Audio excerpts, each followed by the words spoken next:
ആവേശം നിറച്ച മുന്നണികൾ പരസ്യ പ്രചാരണത്തിന് നാളെ സമാപനം. അവസാന വോട്ടുമുറപ്പിക്കാൻ ദേശീയ നേതാക്കൾ കേരളത്തിൽ. തിരുവനന്തപുരത്തും ഹരിപ്പാട്ടും അമിത്ഷായുടെ റോഡ് ഷോ. രാഹുൽ പാലക്കാട്ടേക്ക്.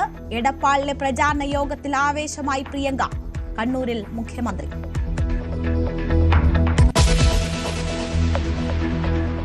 പത്തു വർഷത്തെ നേട്ടങ്ങൾ അക്കമിട്ട് നിരത്തിയ LDF സർക്കാരിന്റെ പ്രോഗ്രസ് റിപ്പോർട്ട്. 900 വാഗ്ദാനങ്ങളിൽ 97% നടപ്പാക്കിയെന്ന് മുഖ്യമന്ത്രി.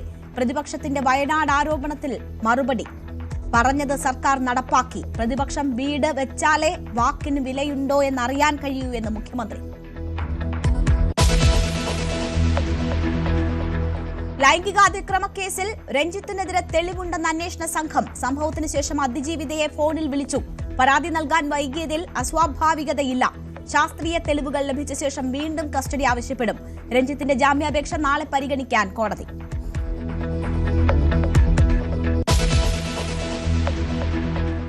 ഹോർമുസ് തർക്കത്തിൽ തുറക്കാത്തതിൽ പ്രകോപിതനായി ഇറാനോട് ട്രംപിന്റെ അസഭ്യ വർഷം. നാളെ തീരുമാനമായില്ലെങ്കിൽ ഇറാനിലെ പ്ലാന്റുകളും പാലങ്ങളും തകർക്കും. സൈനിക മേധാവികളുമായി കൂടിക്കാഴ്ച ഇന്ന്. ട്രംപിന്റേത് യുദ്ധക്കുറ്റമെന്ന് ഇറാൻ. ക്രൂഡ് ഓയിൽ വില കുത്തനെ ഉയരുന്നു.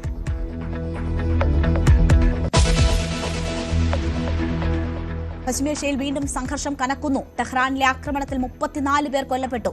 ഇസ്രായേലിലെ ഹൈഫയിൽ ഇറാൻ മിസൈൽ വർഷത്തിൽ 2 പേർ കൊല്ലപ്പെട്ടു. 54 വർഷങ്ങൾക്ക് ശേഷം മനുഷ്യൻ വീണ്ടും ചന്ദ്രന്റെ ഭ്രമണപഥത്തിൽ. നാളെ പുലർച്ചെ ചന്ദ്രോപരിതലത്തിന്റെ 6550 കിലോമീറ്റർ അടുത്തെത്തും.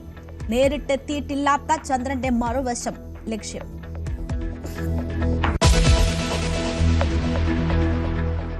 കുടക് വനത്തിൽ കഴിഞ്ഞ അനുഭവം പങ്കുവെച്ച് ശരണ്യ. 4 ദിവസം വനത്തിൽ കഴിഞ്ഞത് വെള്ളം മാത്രം കുടിച്ച്. ഒറ്റപ്പെട്ടെങ്കിലും ഭയം തോന്നിയിട്ടില്ലെന്നും ട്രക്കിംഗ് തുടരുമെന്നും ശരണ്യ.